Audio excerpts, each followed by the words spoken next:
What is an explicit workflow? Hi, I'm Joshua Barnes, and I'm joined by Al Shalloway, and that is the topic we are going to cover.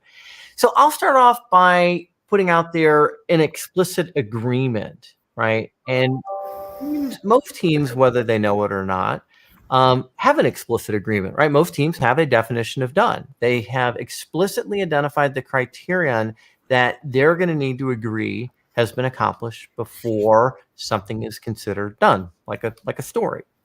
So how does that tie into explicit workflow? Al, why don't you cover that?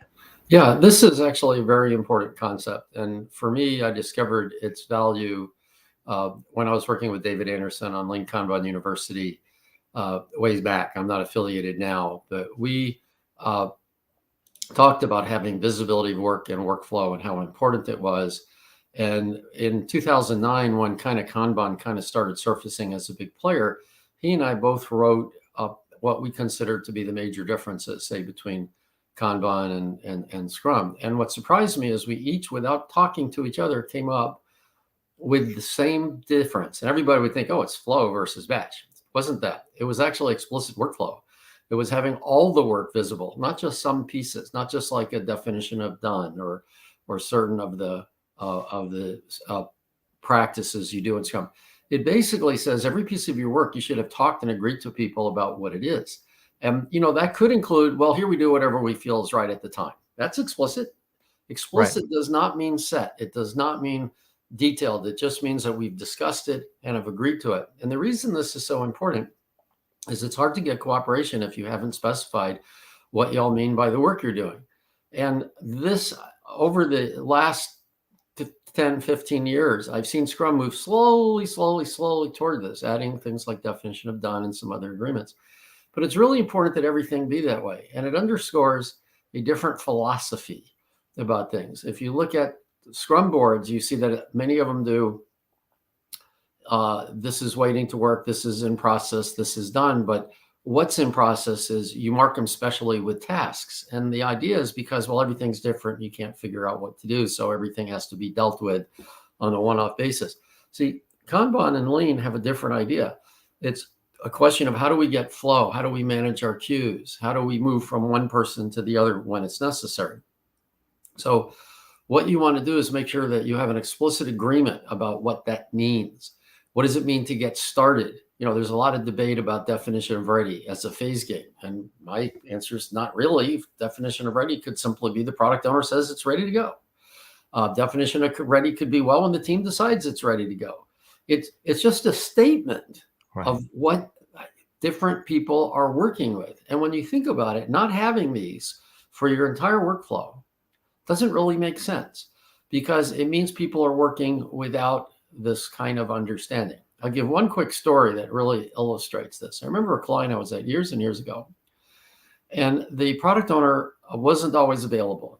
And I was talking to a couple of developers about some of the challenges that they were having. And they said, well, there are times she's not available and we go off and we do things. And then very often things come back and we built the wrong thing. So I asked them, well, how often does this happen when she's not available? And they started thinking about it and they said, pretty much every time because we don't know it as well as she does. So it's funny, right after that, the product owner came in and we talked about it and we made an explicit agreement that they wouldn't start unless the product owner said, yes, that's what I want. That was their definition of ready. That was it. And now they knew that chances are they wouldn't get it right if they didn't get her sign off. Not sign off, bad word, that sounds like waiting, but that they agreed with each other what was being built. I personally like the little practice of when somebody asks the team to do something, the team says, and how will we know we've done that? Asking that question could be an explicit workflow, and that's very useful, by the way.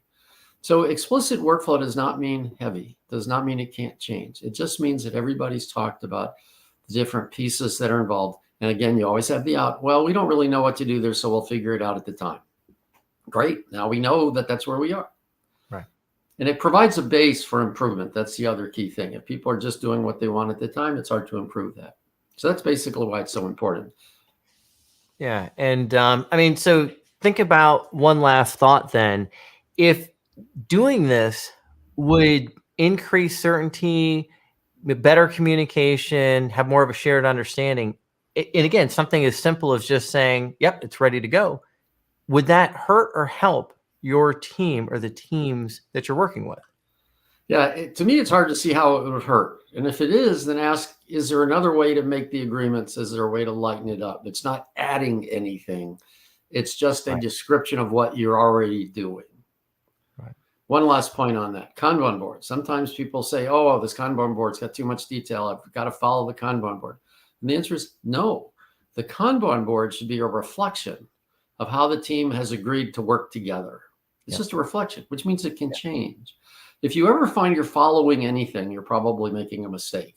That's not saying that's totally universal, except unless it's following a universal principle. Anything short of that, it's probably not a good idea. All right. Thanks for joining us today. If you have any questions, please make a post and we'll get back with you.